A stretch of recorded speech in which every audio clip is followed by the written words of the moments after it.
Hey, what's up guys, Lord Civic here, and today we're finally going to be talking about the PS5 Pro. So I've had this thing for basically almost about 2 weeks now, and there is a lot of realizations that I come with. Now, just like the title said, I am more so leaning on the side of possibly returning this thing. I'm going to keep it for a couple more weeks, see if my mind will change, but right now, at this specific moment in time, as somebody that predominantly plays on a high-end gaming PC, I just don't specifically see any case usage for having this thing, especially since I already have a PS5 in general. And let me just say, I am very much impressed by this device.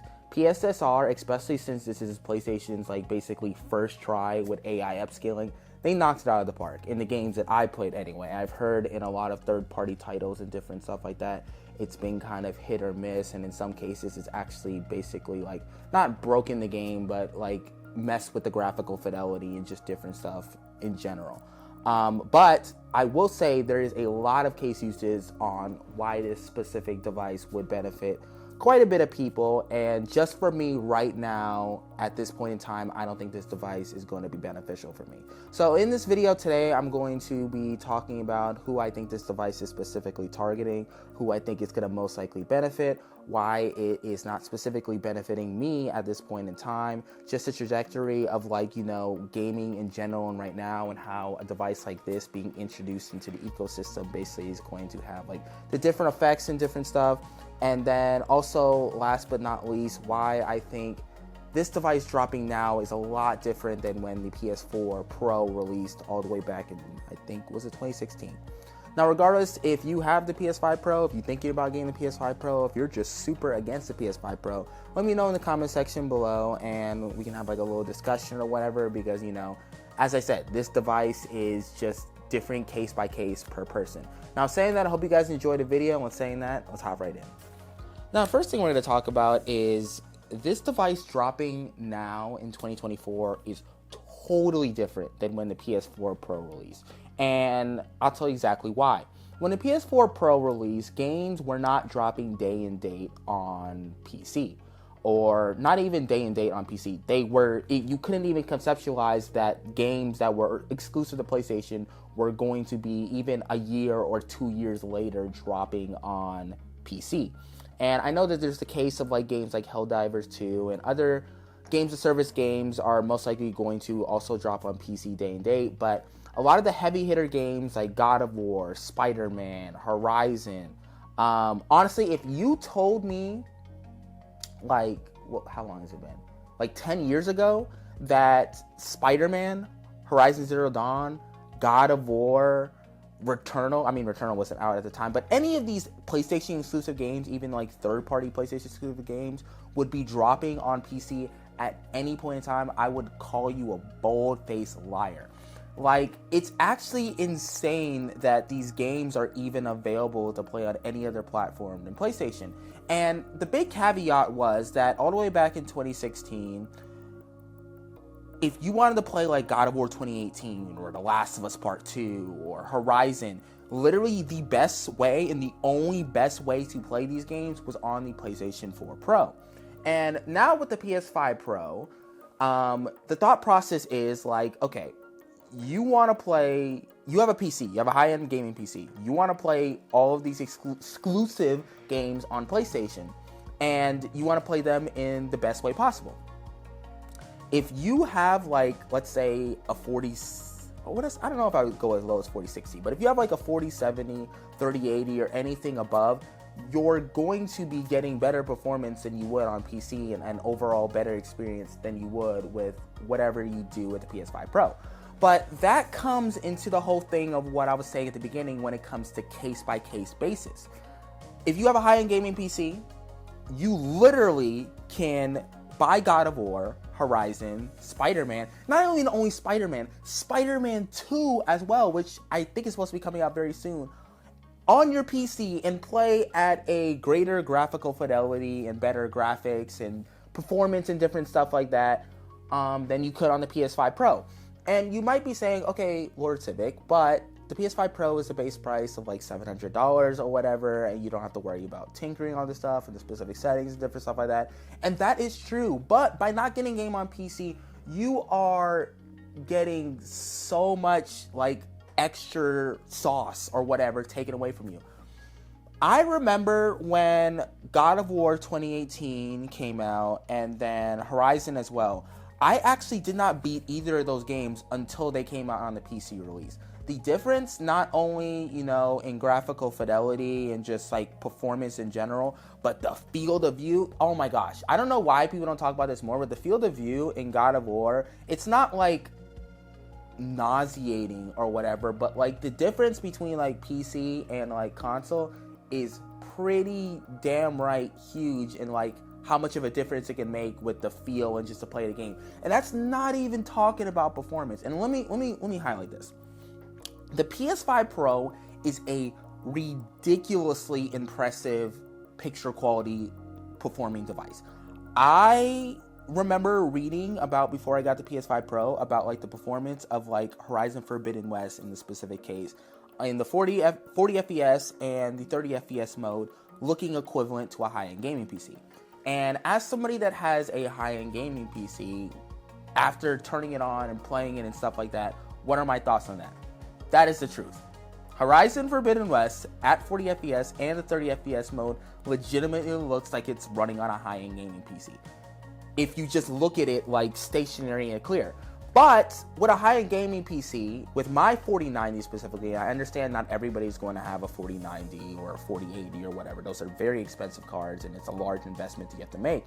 But why the hell, as somebody with a 4090, would I play Horizon Forbidden West at 40 FPS when I can play it on my 4090 at 90 FPS, have a larger field of view, better graphical fidelity, and if I wanted to tinker with the settings, I could possibly even get 120 FPS. And you start to see the point of the case of me specifically, where I'm kind of landing on that. It legitimately makes no sense. And a couple years ago, like, I do not buy third-party games on PC. I'm not on PC, on consoles anymore. I think the last third-party game I played on console was Persona 5 Strikers, and that was because I just played Royal, which was exclusive at the time, the PlayStation, and it was on PC and I think Nintendo Switch and different stuff like that, but I still bought it on PlayStation because, I just wanted to keep that continuation. I think some of the songs carried over and save state, specific case and stuff like that. But I remember, like, in that game specifically, it didn't have anti-aliasing on console, and I had to, like, get over that and different stuff like that. But, like, legitimately, as somebody who has a high-end gaming PC, the only game right now that I can't play on PC there's a couple of different games, like Spider-Man 2, but as I said, it's going to come out, I think it's coming out within the next couple of months. Stellar Blade is going to be coming out too, that came out this year. One game that I can name that, like, yeah, if you want to play it the best way possible, and like the only place you could play it right now is Final Fantasy Rebirth. I haven't even played the remake, which when I play the remake, I'm going to play on PC first, and then I need to play Rebirth. I've heard the difference between the PlayStation 5 and the PS5 Pro is just like a gigantic difference. But like you start to see like Astrobot 2, but like Astrobot doesn't even have a PS5 Pro upgrade, so you can just play it on PlayStation. And you start to see like the point that I'm making is, for some people, like if you just have a PlayStation and you have a high-end TV. Also, let me make this explicitly clear. If you just have any old 4K TV, yeah, you're going to notice the difference between the PS5 and the PS5 Pro. But legitimately, I do not think you should get a PS5 Pro unless you have a high-end TV. Like, it's like you're going to get the most benefit from it. And when I say high-end, I mean like LG C4, high-end full array LED TVs, mini LED TVs, Sony mini LED, Samsung OLED equivalent or whatever. Those are TVs, or like I guess high-end monitors, but you guys know how I feel about monitors and consoles or whatever, unless you're like in a college dorm room or whatever. But this is the point that I'm making. Like, the picture quality increase is just, it's so impressive on the PS5 Pro. And like, I can't undersell it. What Sony has accomplished here with PSSR is, like, I remember I booted up The Last of Us Part 1 and I was just downright astonished, really, at just like the level. Because then I played like last year, I played the entire game from start to finish on the PS5, and like it's a graphical showcase. I haven't played it on PC yet, and I know it's gonna look super impressive on there. But like the PS5 Pro legitimately looks like a super enhanced version of an already enhanced remade game. And The Last of Us Part 2, even with the PSSR, and like, oh, this is the crazy thing, and this is why I'm saying like I don't think this thing is worth it right now. PSSR is literally like in its infancy. Obviously, like, you know, they can learn from what NVIDIA's done with DLSS and what AMD has done with FSR, and I think PSSR is just like some mixed third-party iteration of FSR because AMD is the chipset and the stuff that runs in PlayStation or whatever. But regardless, all these games that I'm naming, all these games that I played or whatever, are the PSSR, and like all the PlayStation 5 Pro stuff is literally tacked on. I don't think there was any game, I might be wrong, but I don't think there was any game in the games that are available right now that were made with PSSR in mind. And towards the end of the PlayStation 4 generation, we started to see games with checkerboard rendering techniques like baked within the game. Like The Last of Us Part 2, oh my gosh. I mean, it looks good, like great on the PS5 Pro. It looks great on the PS5. What they were able to accomplish there on the PS4 Pro with checkerboard rendering, and I know Naughty Dog are freaking wizards with it when it comes to tech and wizardry and stuff like that, but my god, that game looked absolutely phenomenal. And like towards the end of the generation, and I think we're starting to get like at that like maybe 3 or 4 more years point at the point, games are going to look downright bonkers on there. And the PS6 is going to use the PSSR, the AI upscaling, similar to how the PS5 now uses checkerboard rendering basically within every game. And like next year, this is what I'm talking about. Next year, I legitimately think the PS5 Pro will be more than worth it. And that's most likely what I'm going to rebuy it, is when Ghost of Tsushima sequel comes out, and then also Death Stranding 2. Those games are still being, I think, deep in development right now, whatever. And PSSR and the PlayStation 5 Pro has been in the pipeline for a while. So I would think those games would be made with that type of technology done with the ground up. And I can't even imagine how good those games are going to look, especially with Horizon Forbidden West, The Last of Us, God of War Ragnarok, and all these games. Like, I'm just naming first-party games because, as I said, I only play first-party games on console. Everything else I'm going to just play on PC. But I cannot even imagine how good the games are going to look next year, and then how good the games are going to look at the end of the generation with PSSR. Like, it's some ridiculously impressive technology. Now, last thing I want to cover is why I think this device will benefit some other people. Now, if you don't have a high-end gaming PC, or you don't even have a PC at all, and you just have a PS5 and you have a very nice TV, I can honestly just give the go-ahead and say the PS5 Pro is more than worth the money. All of your old games are going to legitimately look better than they ever did before. If you're somebody that plays a lot of different games with a lot of different genres, and you plan on playing like Death Stranding 2 or the Ghost of Tsushima sequel, like, you're just making an early investment. It just makes complete sense. It's honestly, like, if you have the money, and like, I know it's expensive, but like, legitimately what you're getting for the performance that you're getting, it's I would honestly go as far as to say it's a bargain. Now with the whole disc thing and whatever, that's like a whole nother conversation. A lot of people have their games full digital, some people have physical. That's like a whole nother thing. But if you don't have a PlayStation at all, I think the PS5 Pro, and you have a nice TV, I think the PS5 Pro is a no-brainer. If you have a PS5 already, and you have a really good TV, and you want to play games at a greater graphical fidelity, and you don't want to just go all the way up to a PC, I think the PS5 Pro is like a no-brainer. I would go as far as to say, like, it's an actual good investment. Now, as somebody that is predominantly a PC gamer, and is going to be upgrading next month to a 5090, and I'm looking right now at getting the 900X 3D, and then I also got to get a new motherboard, it does not make sense for me to put $700 or $800 with the disc and all the different stuff that I have to do into this device when I can put that money towards my new PC build. Like, it just legitimately doesn't make sense.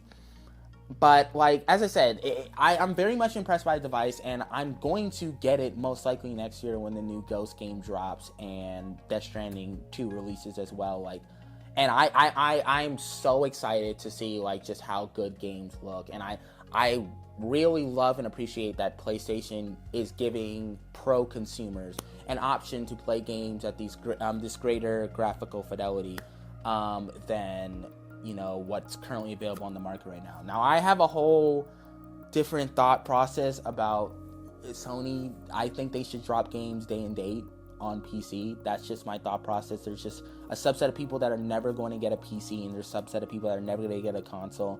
And like honestly, this is kind of weird or whatever, but honestly I think they should make it even a higher version of a PlayStation, just to bridge that gap or whatever, that like the people that are going to want to spend money on a high-end console without all the complications of like a PC and different stuff like that.